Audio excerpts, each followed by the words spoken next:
নারায়ণগঞ্জ মহানগর বিএনপির সাবেক সহসভাপতি ও বন্দর উপজেলা পরিষদের একাধিকবার নির্বাচিত চেয়ারম্যান আলহাজ আতাউর রহমান মুকুলের বহিষ্কারদেশ প্রত্যাহার করায় মিষ্টি বিতরণ ও ফুলের অভ্যর্থনা জানিয়েছে বন্দরের সর্বস্তরের বিএনপি ও অঙ্গ সংগঠনের নেতৃবৃন্দ।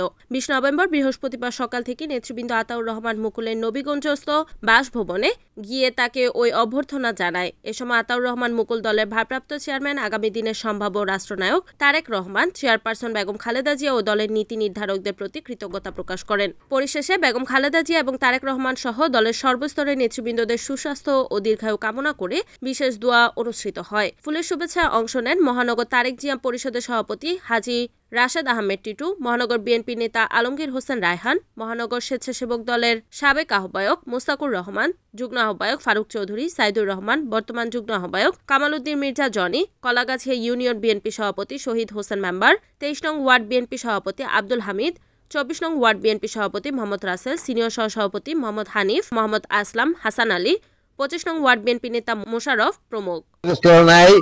এবং আমাকে জানতে জানায় যে আমি কি অপরাধে আমি অপরাধী ছিলাম, কিন্তু আমার দ্বারা দলের কোনো ক্ষতি হয়েছে আমার নেতা করে বলতে পারবে না যে আমার দ্বারা দলের ক্ষতি হয়েছে।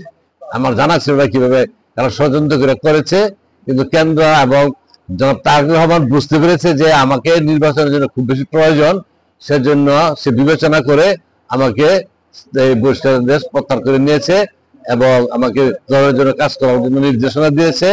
আমি তার প্রতি কৃতজ্ঞ যে উনি বিবেচনা করেছেন যে আমার মতন একজন কর্মীর বিএনপির দরকার, এবং বন্দরবাসী সবাই আজকে উৎফুল্ল যে আমার মতন একটা কর্মীকে যে প্রত্যাহার করে নিয়েছে, সেজন্য ওনাকে আমার নেতা সবাই এই তার প্রতি কৃতজ্ঞতা প্রকাশ করেছে। আমার এখন আমি আবার যে মনে হলো যে আমি ফিরার নতুন জীবন পেয়েছি, আমি এখন দলের কাজ করার জন্য আমি বেশি পাই, আরো কাজ করতে পারবো।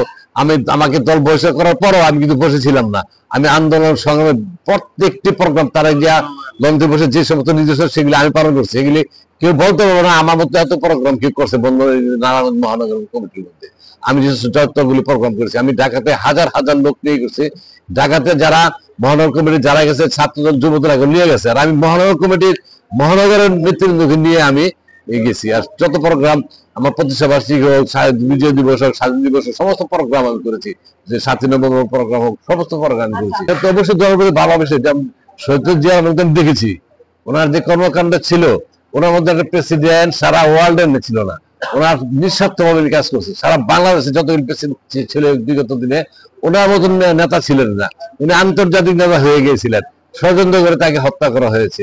সেই দেশে গার্মেন্টস এবং সেই কৃষি উন্নয়নের জন্য যে অবদান রেখেছে সেটা তো বলার মতো না।